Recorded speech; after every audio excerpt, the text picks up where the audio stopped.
I watched my sister Rachel accept the Audiobook Narrator of the Year award on my phone screen, her perfectly manicured hand clutching the crystal trophy while my voice, my actual voice, echoed through the auditorium speakers. The irony wasn't lost on me that I was hearing myself narrate her acceptance speech through the hospice room's tinny speaker, my real voice now barely a whisper after 6 months of aggressive throat cancer treatment. I put my heart and soul into this performance, Rachel gushed to the camera, and I felt Mom's hand tighten around mine. Even she could hear it. That was me speaking those words, inflecting every emotion, breathing life into a story I'd recorded in secret sessions Rachel had insisted were just practice runs for her own audiobook debut. I died 3 hours later, and then I woke up 7 years earlier, gasping in my childhood bedroom, 23 years old again, and absolutely furious. The digital clock read 3:47 a.m., June 15th, 2016. I knew this date. I'd circled it in my original timeline as the night everything changed. The night Rachel had knocked on my door with tears streaming down her face, begging me to help her with a secret project that would save her career. The night I'd been stupid enough to say yes. But this time, I had something Rachel didn't. I knew exactly how this story ended.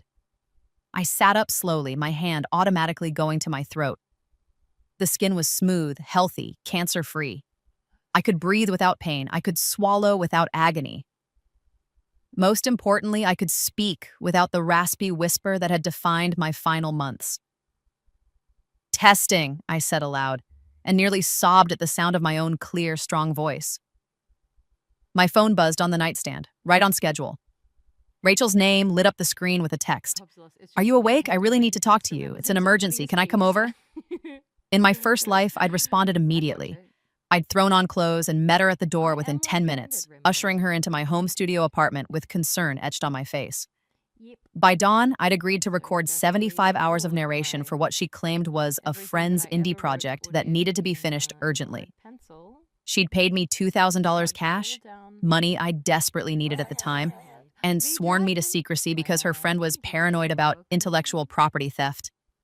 The beautiful, tragic irony. I stared at the text message, my finger hovering over the screen. Every instinct screamed at me to confront her immediately, to tell her I knew what she was planning, to refuse. But I'd spent my final months in that hospice bed doing nothing but thinking, planning, and plotting revenge scenarios I'd never lived to execute. Now I had a second chance, and I wasn't going to waste it on immediate gratification. I typed back, "Give me 20 minutes. Come to the side door." I needed to let this play out almost exactly as it had before, but with one crucial difference. This time, I'd be documenting everything. Rachel arrived looking perfectly distressed. Mascara slightly smudged, hair artfully disheveled, wearing the expensive athleisure that somehow cost more than formal wear. At 26, she'd already cultivated the look of a successful lifestyle influencer, though her real dream had always been audiobook narration. The problem was that Rachel had a beautiful face and a mediocre voice. Nasally, flat, and incapable of the emotional range professional narration required. I, on the other hand, had been blessed with what one voice coach had called liquid gold, a naturally warm, versatile instrument that could slide from sultry whisper to commanding authority without strain. I'd been doing voiceover work since high school, building a modest but steady career narrating educational content and small indie audiobooks. Rachel hated that about me. I'd known it even in my first timeline, but I'd deluded myself into thinking family loyalty meant more than professional jealousy. "Thank God you're awake," Rachel said, pushing past me into my tiny studio. "I'm in serious trouble, and you're the only person who can help me." I played my part perfectly, concerned, attentive, naive.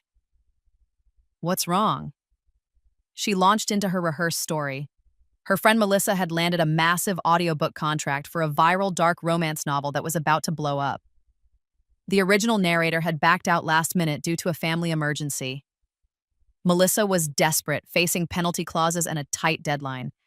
The publisher didn't know the narrator had changed. If Rachel could help by letting me record it quickly, they could save the project and split the fee. It was all lies, of course. There was no Melissa. Rachel had landed the contract herself through her agent. but she knew she couldn't deliver the quality required. So she'd decided to use my voice and pass it off as her own work. I know it's weird, Rachel said, but Melissa is really private about her narrator identity. She performs under a pseudonym. So we just need the audio files. You don't even need to be credited. It's like ghostwriting, but for voices. Ghost speaking, I suggested, and watched her face light up. Exactly, and she's paying really well. I can give you $2,000 for about a week's worth of work. In my first life, $2,000 had seemed like a fortune. I'd been struggling to pay rent after my car died and needed emergency repairs. In this timeline, I had the same financial pressures, the same desperation. But I also had something my past self hadn't, knowledge of what those recordings would become. The Midnight Serpent would explode beyond anyone's expectations. Within 6 months of release, it would hit every major bestseller list. The audiobook, narrated by Rachel Winters, would win awards, generate millions in revenue, and launch Rachel into the elite tier of celebrity audiobook narrators. She'd sign a 6-figure multi-book deal. She'd be interviewed on podcasts, featured in industry magazines, invited to exclusive conventions, all on the foundation of my stolen voice. And when I'd discovered the truth, when I'd heard my own voice coming from Rachel's performance in a bookstore 2 years later, and confronted her, she'd threatened to destroy me. She'd claimed I'd signed a work-for-hire agreement. I hadn't. She'd said I had no proof. I didn't. She'd told me that if I went public, she'd ruin my reputation in the industry, claim I was a jealous wannabe trying to steal credit for her work. I'd backed down then, too afraid of the legal battle, too naive about how much power she'd accumulated. By the time my cancer diagnosis came 3 years after that, Rachel had moved on to even bigger projects. She'd sent a fruit basket to my hospital room with a card that read, "Thinking of you," in her assistant's handwriting. "I'll do it," I told her now, watching relief flood her features. "But I need you to be honest with me about something." Her expression flickered, just for a moment. "Of course. Anything." "Is this really for your friend, or is this for you?" The question hung between us. In my first timeline, I hadn't asked this. I'd been too trusting, too eager to help my big sister. Rachel's laugh was light, practiced. "Why would I lie about that? You know I already have my own projects lined up. This is me helping out a friend, that's all." She was a better liar than I remembered. "Okay," I said, "Then I need some things in writing, just to protect both of us." This was my first deviation from the original timeline. In my past life, we'd worked on a handshake and trust. This time, I pulled out my laptop and drafted a quick agreement.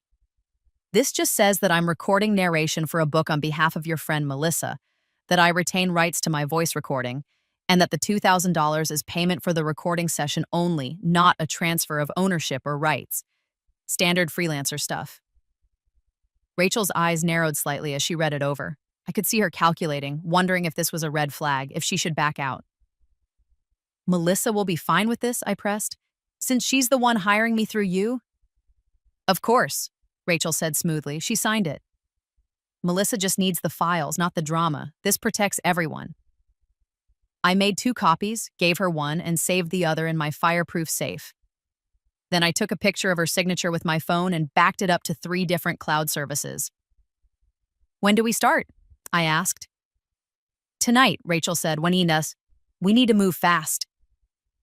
I spent the next 6 days recording The Midnight Serpent in my home studio, a converted walk-in closet with sound-dampening foam and professional-grade equipment I'd saved for 2 years to afford.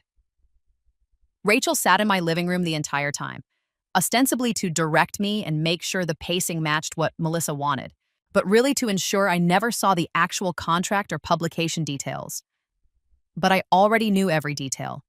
I'd memorized them during my months in hospice, having nothing else to do but research exactly how thoroughly I'd been betrayed. The book was a dark romance about a woman who makes a deal with a demon and falls into a twisted power dynamic that somehow became empowering by the end. It required vocal range I'd spent years developing, the ability to sound vulnerable and vicious, terrified and terrifying, often within the same paragraph. I poured everything into that performance, knowing it would be my evidence later.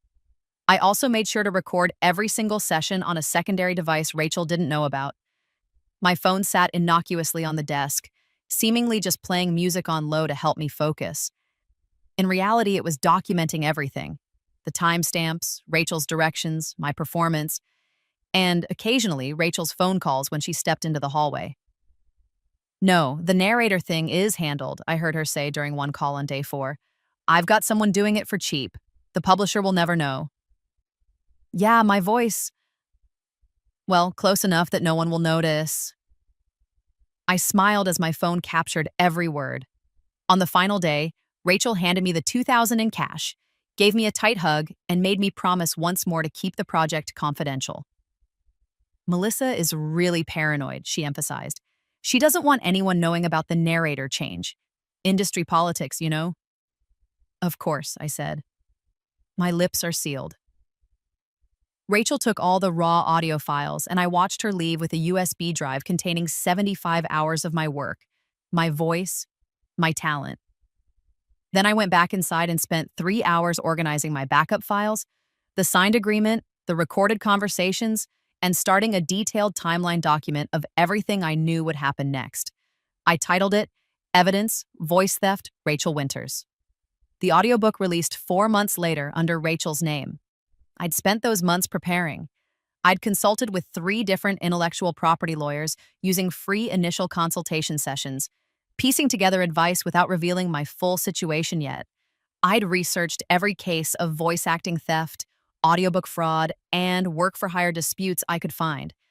I'd built a case file that would make a prosecutor weep with joy, but I didn't strike yet. Because in my first timeline, I'd learned that timing was everything. Rachel needed to get big enough that the fall would hurt. The audiobook needed to become valuable enough that the royalties would be worth fighting for. And I needed Rachel to commit herself so thoroughly to the lie that there would be no way out. So I watched and documented as the Midnight Serpent climbed the charts. I screenshot every interview where Rachel discussed her process and her interpretation of the characters. I saved every social media post where she accepted congratulations for her performance. I recorded every podcast where she demonstrated her voice acting techniques by playing clips of me narrating.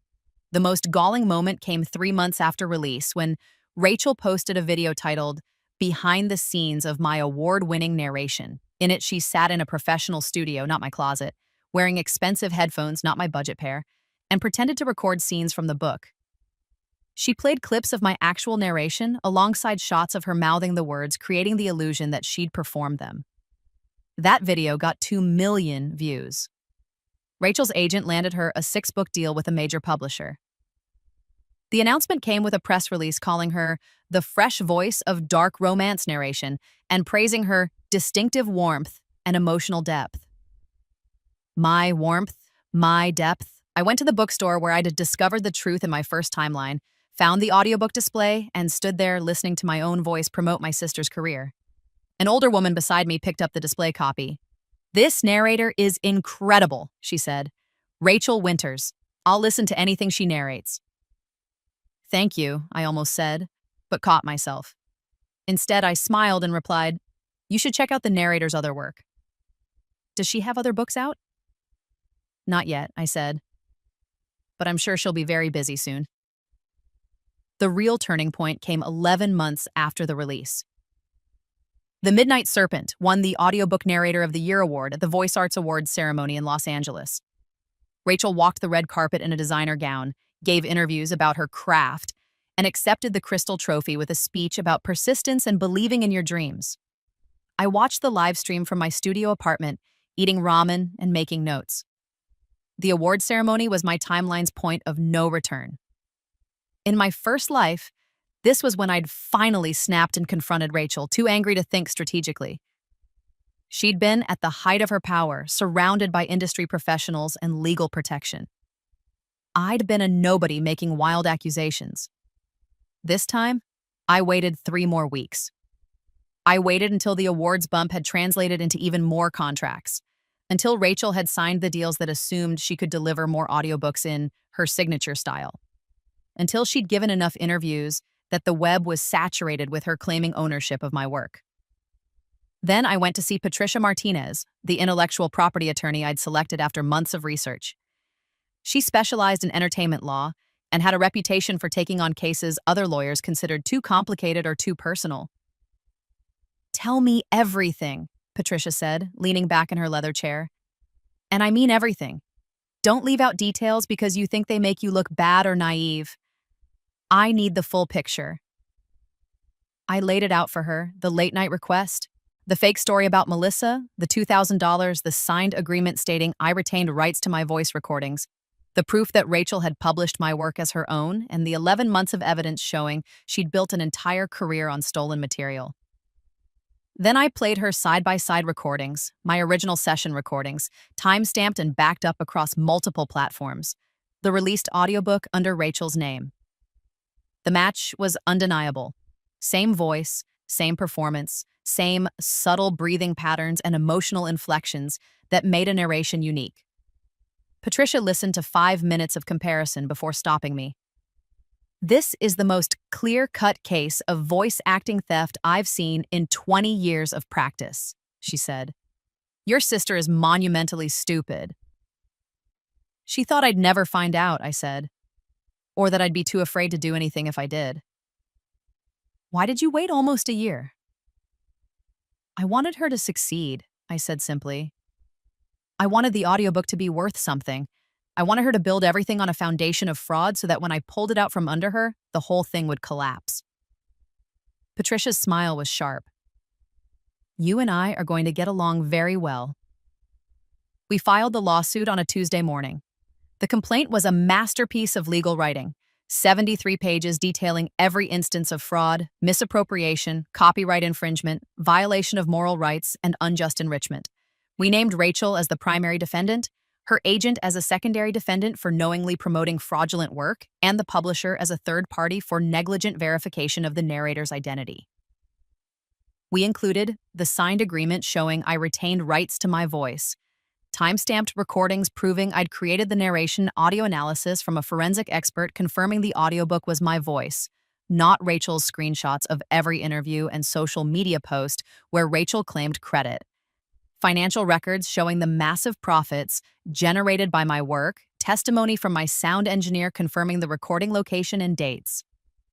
We demanded all past royalties from the Midnight Serpent, all future royalties in perpetuity, damages for emotional distress and reputational harm, punitive damages for fraud and willful misappropriation, a public acknowledgement of the true narrator's identity, cancellation of all contracts Rachel had secured based on the stolen work. The lawsuit hit the entertainment news within hours. By evening, it was trending on social media. By the next morning, it was a full-blown scandal. The headlines were delicious. Award-winning audiobook narrator accused of stealing sister's voice. The Midnight Serpent controversy. Did Rachel Winters commit voice fraud? Sister versus sister, the audiobook industry's biggest scandal. My phone exploded with messages from people I hadn't heard from in years, journalists requesting interviews, and other voice actors sharing their own stories of exploitation. I ignored most of them, letting Patricia handle all communication. But I did read every single one of Rachel's increasingly unhinged social media posts. First, she claimed it was all a misunderstanding. "My sister helped me with some practice sessions. She's confused about what was used in the final product." Then denial. "These accusations are completely false. I narrated The Midnight Serpent entirely myself.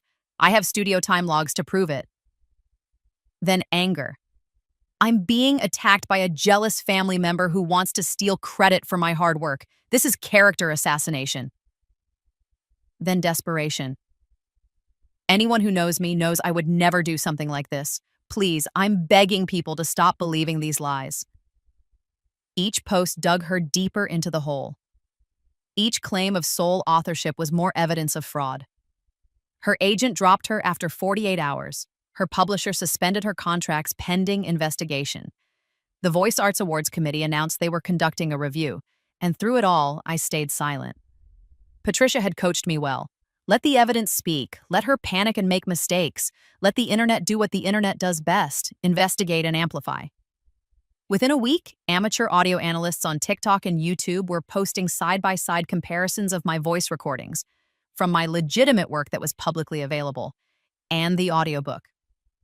The consensus was universal. Same narrator. Someone found footage of Rachel from a college theater production, demonstrating her natural speaking voice. Flat, nasally, nothing like the warm tones in the audiobook. Someone else tracked down the sound engineer who'd helped me set up my home studio and gotten him to confirm that yes, he'd seen Rachel visiting during a week-long recording session around the time of the audiobook's production. The internet had become my investigative team, my PR firm, and my validation all at once.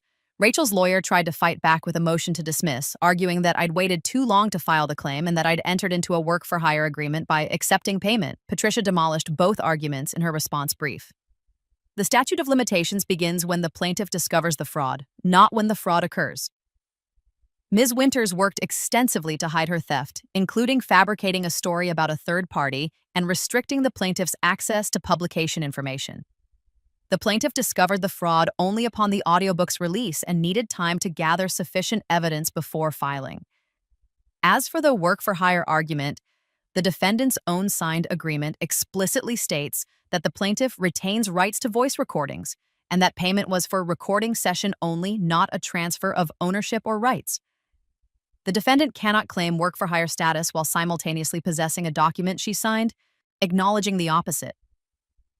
The motion to dismiss was denied. We moved into discovery, and that's when things got truly interesting. Patricia subpoenaed everything: Rachel's contracts with the publisher, her communications with her agent, her financial records, her social media DMs, and most damningly, her own computer files. What we found was even worse than I'd imagined. Rachel had attempted to create her own recordings of the book. We found 3 separate abandoned attempts in her computer's trash folder, each worse than the last. In one attempt, she'd even tried using voice modulation software to make her narration sound more like mine. The files were dated 2 weeks before she'd come to my door crying. We found messages to her agent.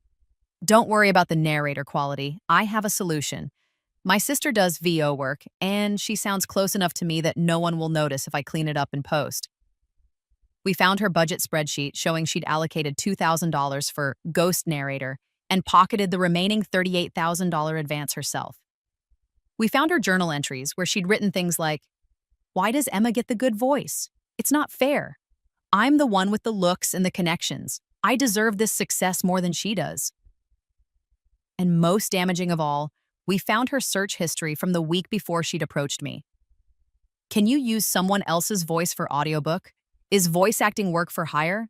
How to modify audio to hide narrator identity? Legal consequences, voice theft. She'd known exactly what she was doing. She'd researched whether she could get away with it, and she'd decided the risk was worth it. The deposition was scheduled for a gray Tuesday in March, exactly 1 year after the audiobook had won its award. I sat across the conference table from Rachel for the first time since the lawsuit began, with Patricia beside me and Rachel's lawyer, her third since the scandal broke, looking exhausted and underprepared. Rachel had aged. The stress showed in the fine lines around her eyes, the tension in her jaw, the way her hands trembled slightly as she poured water from the pitcher. "For the record," Patricia began, "please state your name and relationship to the plaintiff." "Rachel Winters. I'm Emma's sister." "Older sister?" "Yes."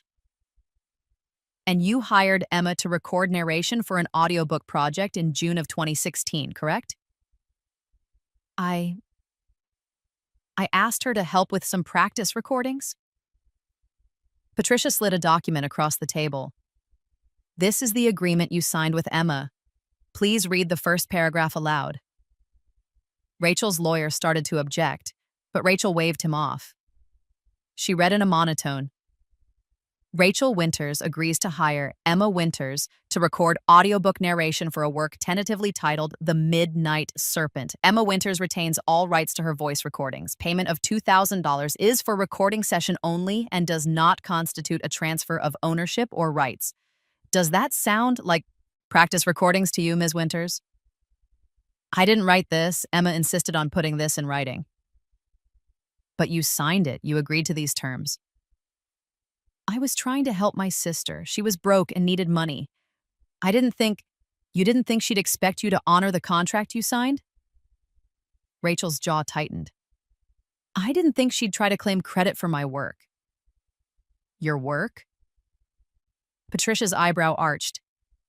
"Let's listen to something." She played a clip from the audiobook, my voice narrating an emotional scene where the protagonist confronts her demon lover.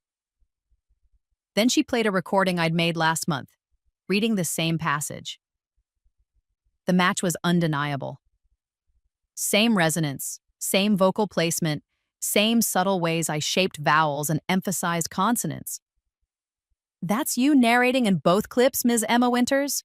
Patricia asked me. "Yes." "Ms. Rachel Winters, is that your voice in either clip?" Rachel stared at the recorder, her face pale. The audiobook was a collaborative process. Is that your voice performing the narration in the published audiobook? I oversaw the production. Answer the question, please. Is that your voice? Or your sister's voice? Silence stretched out. Rachel's lawyer whispered something to her, but she shook her head. "My sister recorded it," Rachel finally said, so quietly we almost couldn't hear. "But I directed her. I coached her performance. I made it what it was." "So, you admit that Emma performed 100% of the narration that appears in the published audiobook?" "Yes, but..." "And you then released that audiobook under your name, claiming to have performed the narration yourself?" "I made the creative decisions. I guess, did you or did you not claim to have performed the narration yourself?" Rachel's composure cracked. What was I supposed to do? I had bills to pay. I had a career to build. Emma wasn't doing anything with her talent. She was wasting it on stupid corporate training videos and nobody audiobooks. I gave her voice meaning. I gave it a platform. She should be thanking me. The room went silent. Patricia let the moment breathe before asking almost gently, "So, to be clear, Ms. Winters, you believe your sister should thank you for stealing her work, claiming credit for her performance and building your entire career in fraud?" "I didn't steal anything. She agreed to record it." "For someone else. For your fictional friend Melissa." Rachel flinched. "There is no Melissa, is there, Ms. Winters?" "That was just..." "I simplified the situation to make it easier for Emma to understand." "You lied to secure her cooperation in a scheme to commit fraud." "I gave her $2,000. That's more than she would have made on some indie book nobody read." "The audiobook has generated approximately $2.3 million in revenue to date," Patricia said calmly. "Your sister received $2,000. You received the remaining $298,000, plus the value of the contracts you passed, secured based on the fraudulent credit. Does that seem proportionate to you?" Rachel's face had gone from pale to red. "She's my sister. She's supposed to help me." "Help you commit fraud?" "Help me succeed." Why does everything have to be so dramatic? "So I used her voice for one book." "So what? She wasn't using it for anything important." "I spoke for the first time in the deposition." "I was using it to breathe, Rachel, before the cancer." Rachel's eyes snapped to me, confused. "What are you talking about?" "In the original timeline, I got throat cancer," I said, watching her face. "Aggressive. Inoperable. I died at 30, barely able to speak above a whisper. And you know what I did in those final months? I researched. I found out what you'd done. I discovered that the audiobook I'd recorded in secret was making you rich and famous while I was dying, unable to even use my own voice anymore." "Original timeline?" Rachel's lawyer looked confused. "What is she talking about?" But I wasn't looking at him. I was looking at Rachel, watching the exact moment she realized her baby sister wasn't the same person she'd manipulated a year ago. "This is my second life, Rachel. I lived through your betrayal once already. I died knowing you'd stolen everything from me and gotten away with it. So when I woke up 7 years in the past, 23 years old again with my voice intact, I made a choice. I decided to let you do it all over again, but this time I documented everything. I built an airtight case. I waited until you'd climbed as high as you possibly could on your ladder of lies." I leaned forward, and then I pulled out every rung. Rachel stared at me like she was seeing a ghost, which in a way she was. "You're insane," she whispered. "Maybe," I agreed. "Or maybe dying and coming back gives you a different perspective on what matters." "You want to know what I learned in hospice, Rachel? That time is the most valuable thing we have, and you stole years of mine. Not just by taking my voice, but by making me afraid to use it. By making me think I was crazy for being angry. By convincing me that family loyalty meant letting you destroy me." Patricia cleared her throat gently, bringing us back to the legal proceeding. "I think we have what we need. Ms. Winters has admitted to fraudulent representation, acknowledged that the plaintiff performed 100% of the narration, and demonstrated a pattern of entitled behavior that shows willful intent to defraud." Rachel's lawyer tried one last desperate play. "My client was young and made a mistake. Surely we can reach a settlement." "No, Amnas," I said. At the same time, Patricia said, "Absolutely not." We'd discussed this. No settlements, no quiet resolution, no letting Rachel save face with a private agreement and a non-disclosure clause. This was going to trial. The trial began 6 weeks later on a warm May morning. The courtroom was packed with journalists, industry professionals, and curious onlookers who'd been following the scandal online. I'd become something of a folk hero in voice acting communities, a symbol of fighting back against exploitation.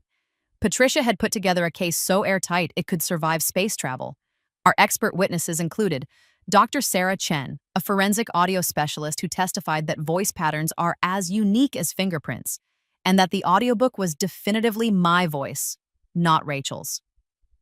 Marcus Thompson, my sound engineer, who confirmed he'd seen Rachel at my apartment during the recording period and had wondered at the time why she was there for a practice session. 3 independent voice actors who testified about industry standards, the value of narration work, and the catastrophic impact of voice theft on professional reputations. And most damaging of all, Rachel's own agent, the one who dropped her, who admitted under oath that Rachel had told him she'd found a solution to her voice quality issues, but had been vague about the details. He'd assumed she'd hired a voice coach, not a ghost narrator. The defense's strategy was to argue that I'd agreed to work for hire and was now trying to extort my successful sister out of jealousy. They tried to paint me as a bitter, failed voice actor who wanted to piggyback on Rachel's fame. It didn't work. Patricia shredded their argument in her cross-examination of Rachel, which took an entire day and left my sister in tears on the stand. "Ms. Winters, you've testified that your sister was aware the recordings would be used for the published audiobook. Why then did you tell her you were recording for a friend named Melissa?" I wanted to protect my professional relationships. "By lying to your sister?" "It was a white lie to simplify things." "And the contract you signed explicitly stating Emma retained rights to her recordings, was that also to simplify things?" "I didn't think she'd actually enforce it." "Because you're sisters, and you assumed family meant you could exploit her without consequences?" "That's not what I meant." "Ms. Winters, let me ask you directly. At any point during the recording sessions, during the audiobook's production, during its release, or during the 11 months before this lawsuit was filed, did you ever tell your sister that her voice would be released commercially under your name?" "No." "Did you ever offer to share the advance money beyond the initial $2,000?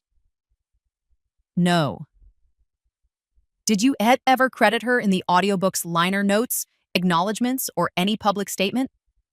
"No, but did you, in fact, go on interviews and accept awards claiming you had personally performed 100% of the narration?" Rachel's silence was answer enough. "One more question, Ms. Winters. You testified earlier that you gave your sister's voice meaning and gave it a platform.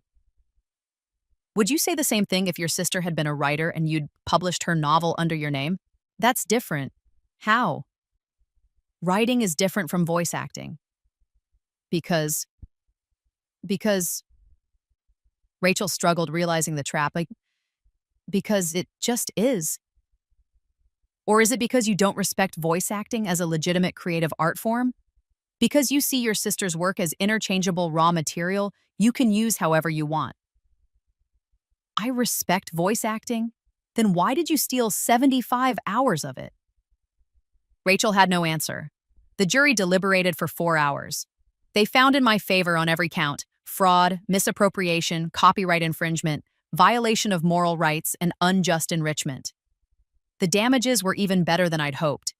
All past royalties, $298,000.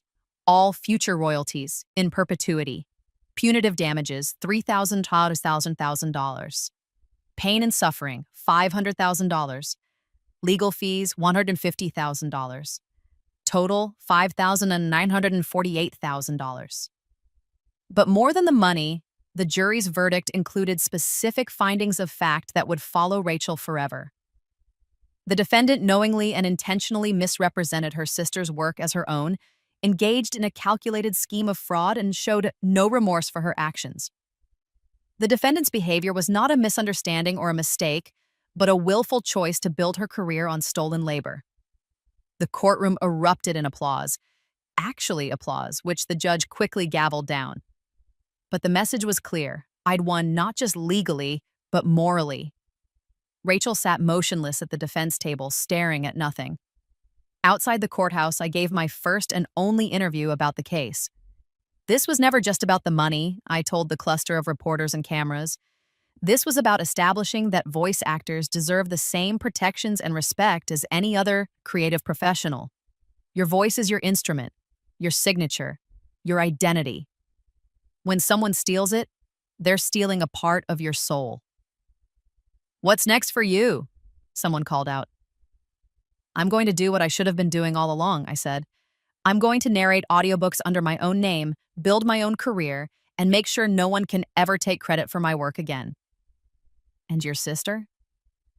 I looked back at the courthouse where Rachel was being escorted out a side entrance by her lawyer, her head down, her phone in her hand, probably reading the social media explosion of the verdict.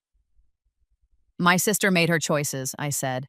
"Now she gets to live with the consequences."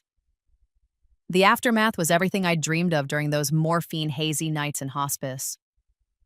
The Voice Arts Awards Committee formally revoked Rachel's award. The trophy was removed from her house by courier and ceremonially destroyed. A note went into the official records. Award rescinded due to fraudulent narration. The publisher recalled all copies of The Midnight Serpent with Rachel's name on them. The audiobook was re-released with proper credit. Narrated by Emma Winters. Sales actually increased. The scandal had drawn attention to the book, and now listeners wanted to support the real narrator.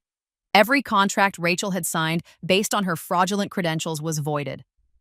She went from a 6-figure audiobook narrator to unemployable overnight. No publisher would touch her. No author would hire her. Her agent was gone, her reputation destroyed, and her social media accounts a wasteland of people telling her exactly what they thought of voice thieves. The internet, which had helped build her up, now gleefully tore her down. Her Wikipedia page's opening line was updated. Rachel Winters, born 1990, is a former audiobook narrator who was convicted of voice fraud in 2017. But the most satisfying consequence wasn't the money or the public humiliation. It was the message that echoed through the voice acting industry. Within months, major publishers updated their contracts to include specific clauses about narrator verification. Voice actor unions strengthened their protections against fraud. Audio forensics became standard practice for disputed narrations.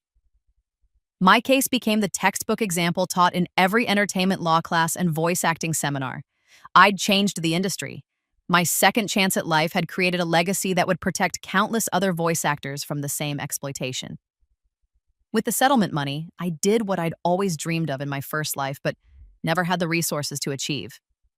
I built a proper recording studio, not a converted closet with foam panels and budget equipment, a real professional studio with isolation booths, high-end microphones, professional mixing boards, and acoustically treated rooms. I hired an assistant to help with the technical aspects and a business manager to handle the administrative work.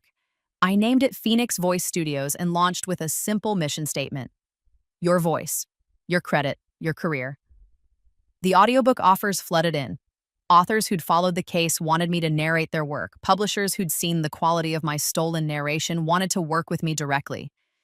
Agents who understood the value of a narrator with a compelling origin story wanted to represent me. I was selective.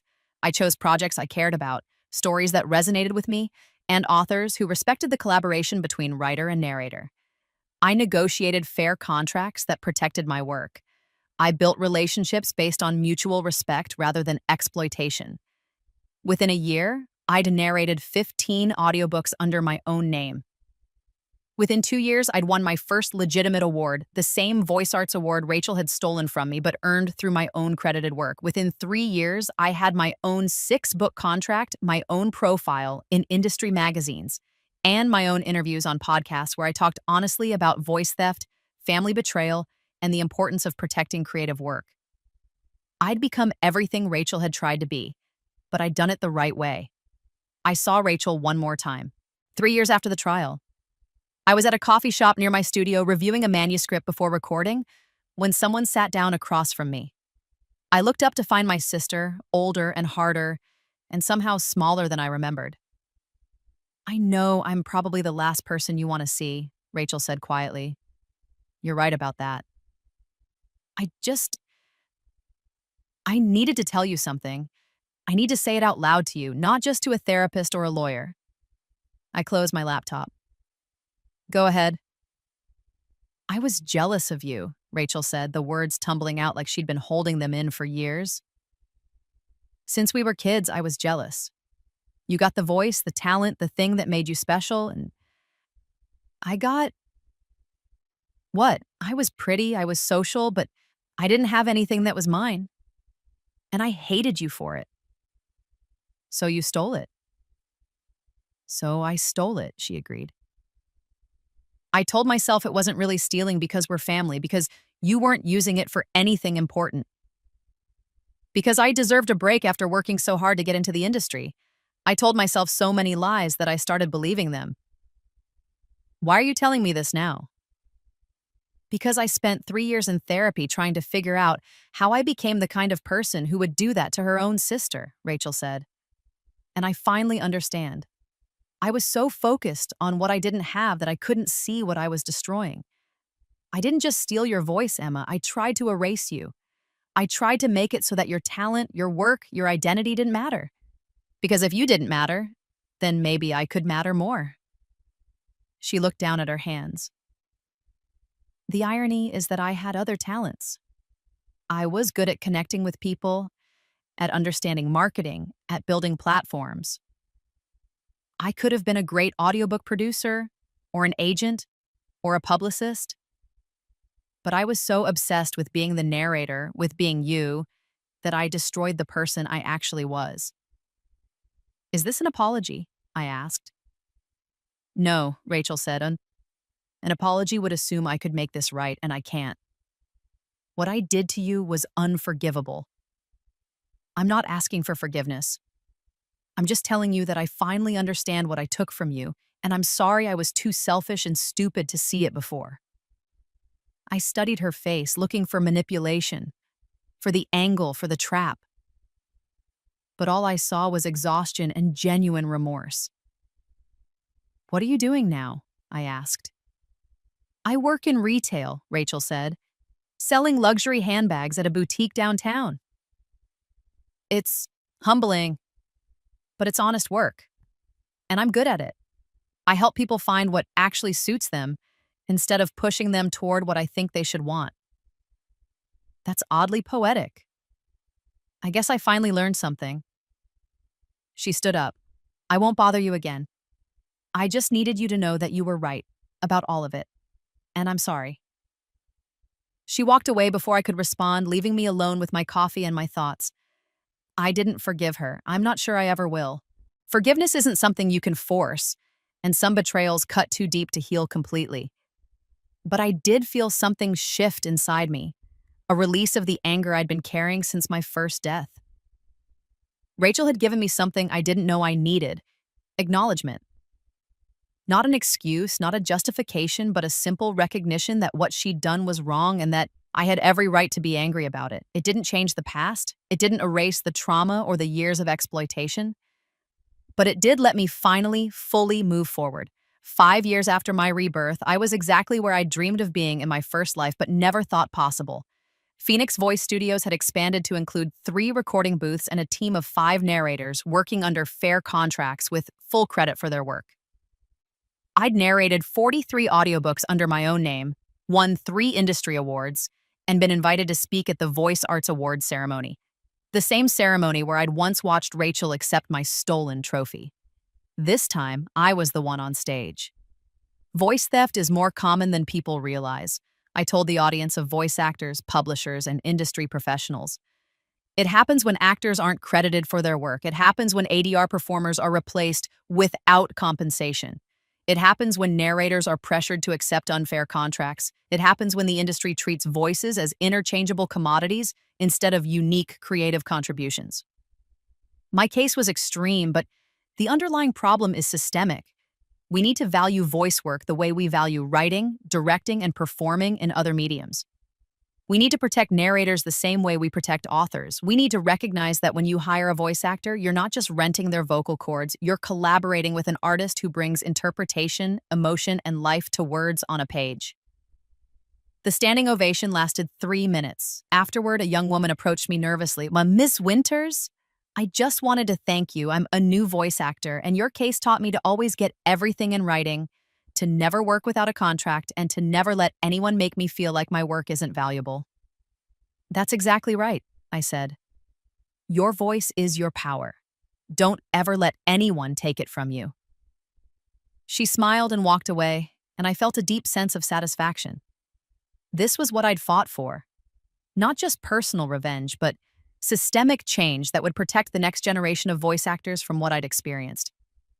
On the 7th anniversary of my rebirth, the day I'd woken up gasping in my childhood bedroom with 7 years of future knowledge and a burning need for justice, I recorded a special project. I narrated my own story. Not a dry legal recounting, but a full audiobook memoir about the betrayal, the death, the rebirth, and the revenge. I called it Phoenix Rising: How I Reclaimed My Voice, and self-published it with all proceeds going to a foundation I'd established to provide legal aid for exploited voice actors. The audiobook became a surprise hit, not just in voice acting communities, but among anyone who'd ever been betrayed by someone they trusted. It resonated with people who'd had their work stolen, their credit taken, their contributions erased. Reviews poured in, a raw, honest account of betrayal and redemption. Emma Winters doesn't just tell her story, she performs it with every ounce of emotion she brought to the narration that was stolen from her. This is what justice sounds like. The memoir won the Audiobook of the Year award. I accepted the trophy, crystal, heavy, exactly like the one Rachel had once held while my voice echoed through the speakers, and looked out at the audience. 7 years ago, I died angry and powerless, I said. I woke up with a second chance and a choice. I could avoid the pain by changing the timeline completely, or I could let the betrayal happen again so I could document it and fight back properly. I chose the harder path because some fights are worth having, even when they hurt. To everyone who's had their work stolen, their voice silenced, or their contributions erased, fight back, document everything, know your worth. And never let anyone convince you that being family or friends or colleagues gives them the right to exploit you. Your voice matters. Make sure the world knows it's yours. The applause was deafening. I never saw Rachel again after that coffee shop conversation. I heard through mutual acquaintances that she'd moved to a different state, changed her name, and built a quiet life far from the entertainment industry. She'd married someone who knew nothing about her past, had a kid, and worked as a store manager at a small boutique. I didn't feel bad for her, but I didn't feel vindictive anymore either. She was living with the consequences of her choices, just as I was thriving because of mine. Sometimes I wondered what would have happened if I hadn't been reborn, if I'd just died in that hospice bed at 30, whispering my way through those final hours while Rachel continued to profit from my stolen voice. Would she have ever felt guilty? Would she have ever been caught? Probably not. The uncomfortable truth was that voice theft usually goes unpunished. Actors are exploited, their work is stolen, and the perpetrators face no consequences because the victims lack the resources, the evidence, or the willpower to fight back. I'd been given an extraordinary advantage, literal knowledge of the future, and a second chance to prepare the perfect case. But my victory had created ripples that helped others who didn't have that advantage. The laws had changed. The industry had evolved. The case law I'd established was now cited in courts across the country. Every voice actor who negotiated a better contract, who demanded proper credit, or who fought back against exploitation was benefiting from what I'd done. That was my legacy. Not the money, not the awards, not even the personal satisfaction of watching Rachel's empire crumble. My legacy was making it harder for the next Rachel to steal from the next Emma. 10 years after my rebirth, I stood in the largest booth of Phoenix Voice Studios, preparing to record the audiobook that would define my career. It was a literary novel about a woman who discovers she can hear the voices of the dead, specifically the voices of people who'd died with unfinished business, unspoken words, or unresolved rage. The author had written it with me in mind, having followed my story and been inspired by the idea of reclaiming stolen voices. The protagonist's name was Emma. It wasn't subtle, but it didn't need to be. As I read through the manuscript one final time before recording, I came across a passage that made me pause.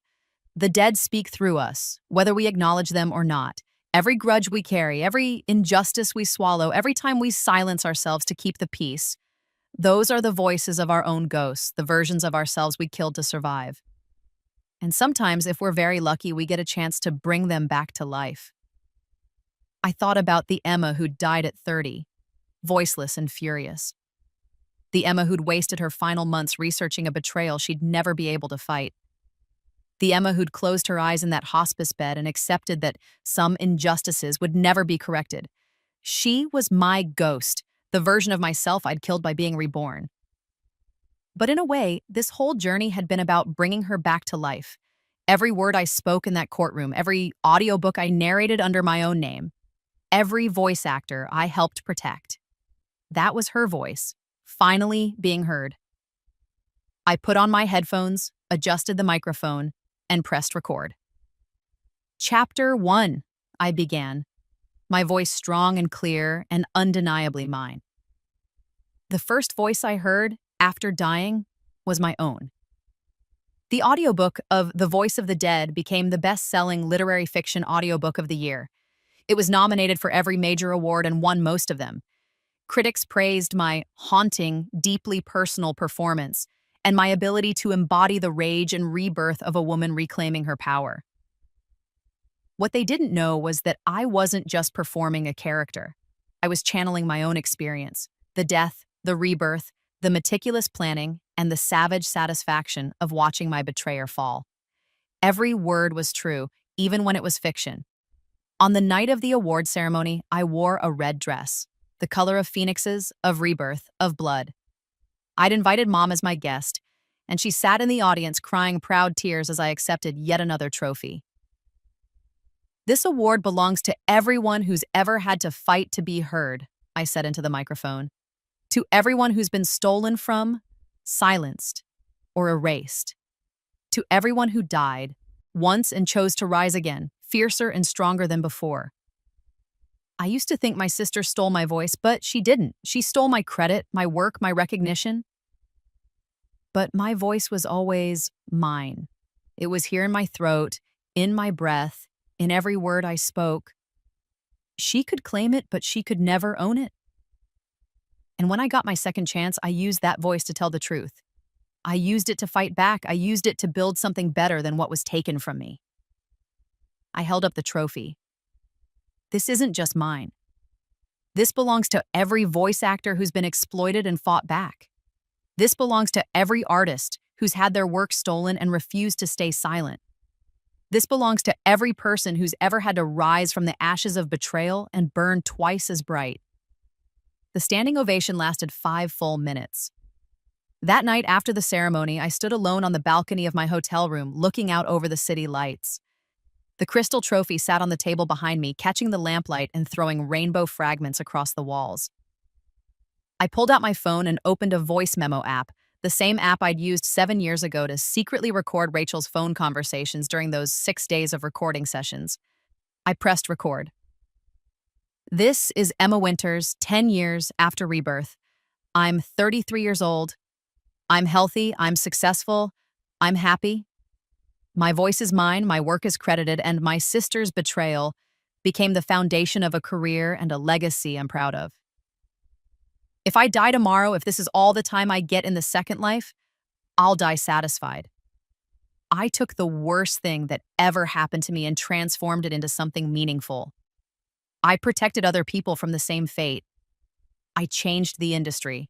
I proved that voice actors deserve respect, recognition, and rights.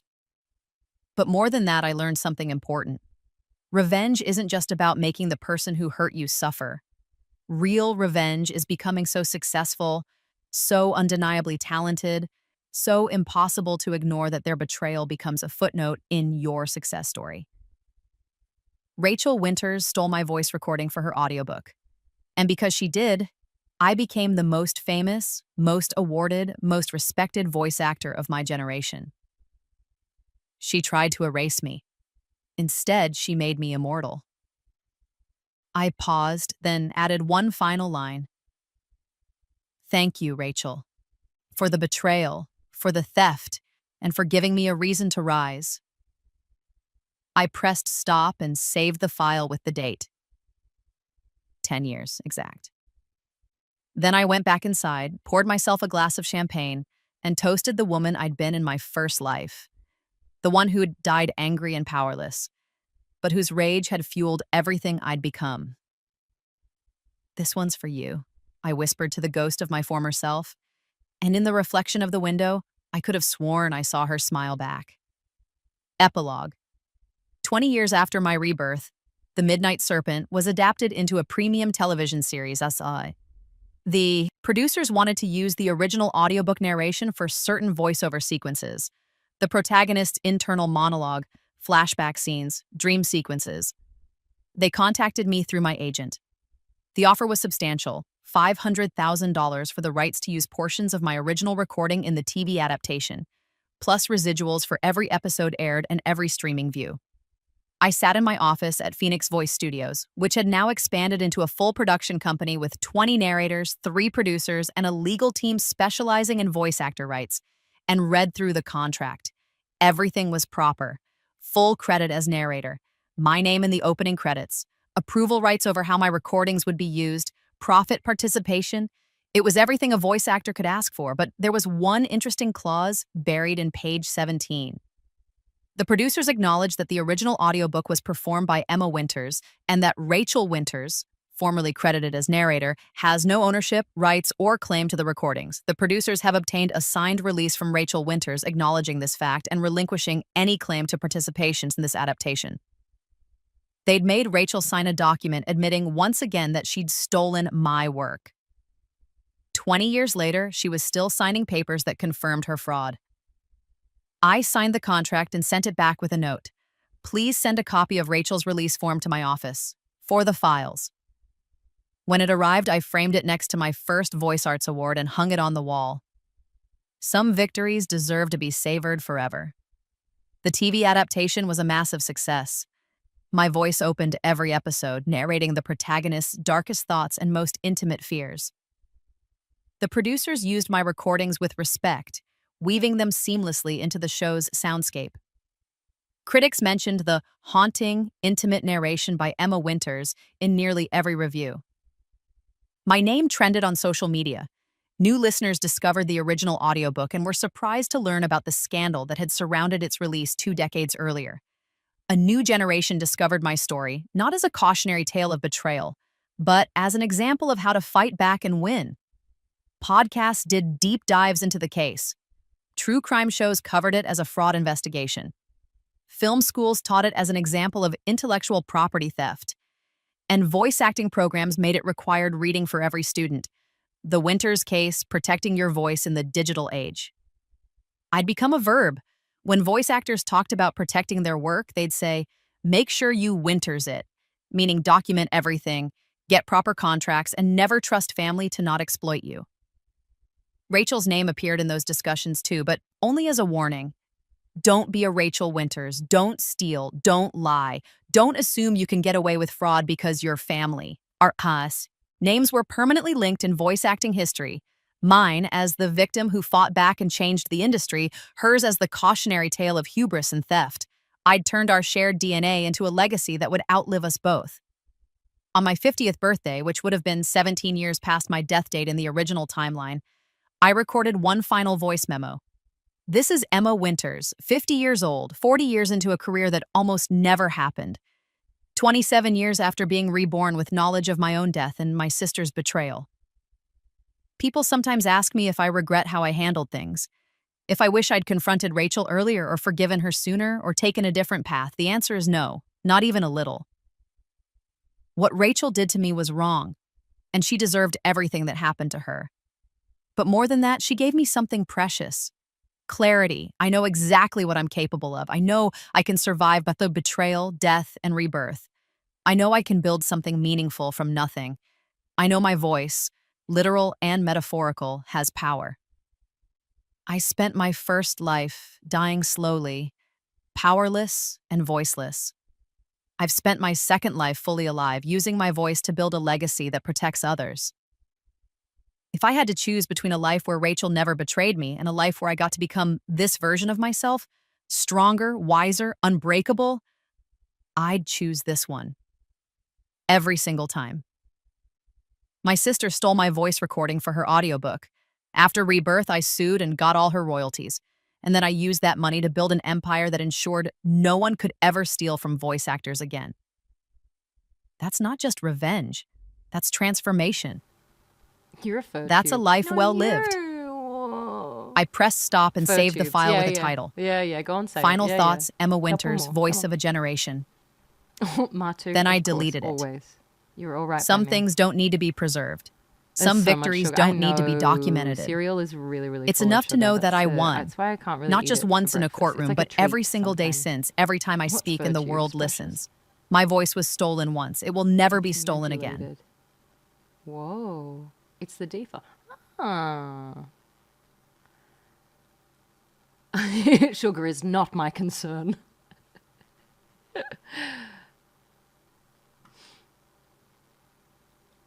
Kind of like a bearded clam. Yes, like a fur tube. 1 pound of fur tubes. Yeah, can I just get a pound of the fur tubes? Thank you. And a little of the sopressata. Thanks. Awesome. Thank you so much. Okay, trees. Trees.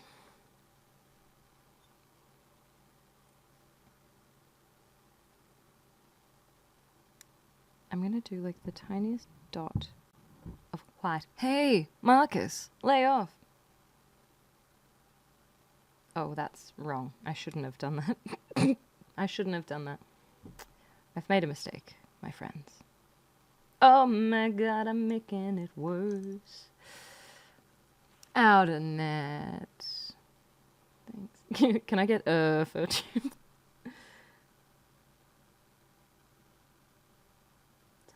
We'll be able to fix it. Ha ha ha. We'll be able to fix it. Ha ha ha. Sugar is my concern. I love sugar. How can I not comment on bearded clam? I don't know. Seth said it. You can comment on it if you need to. Comment on it. Ask Seth what he meant by that. You ask him. You ask him. See if you like the answer. You go ahead and ask him. Mal, I told you the same. Go ask him. How can I love the bearded clam?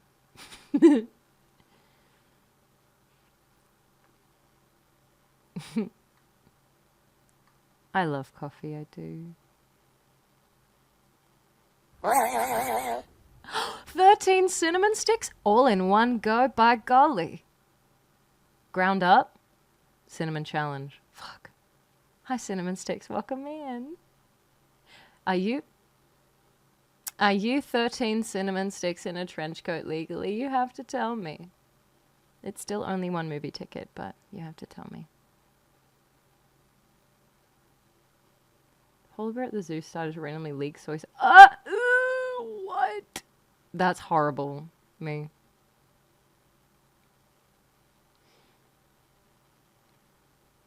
Quills of maned rat. Whoa. Do you want to poison this plant? Rub the poison juice on their quills. It sucks into the hollow quill, spreads along its length from surface tension, and when they get bit, the quill pokes the predator. The poison gets sucked from the hair into the tissues of the predator. What the fuck? Maned rats? Okay, go off, maned rats.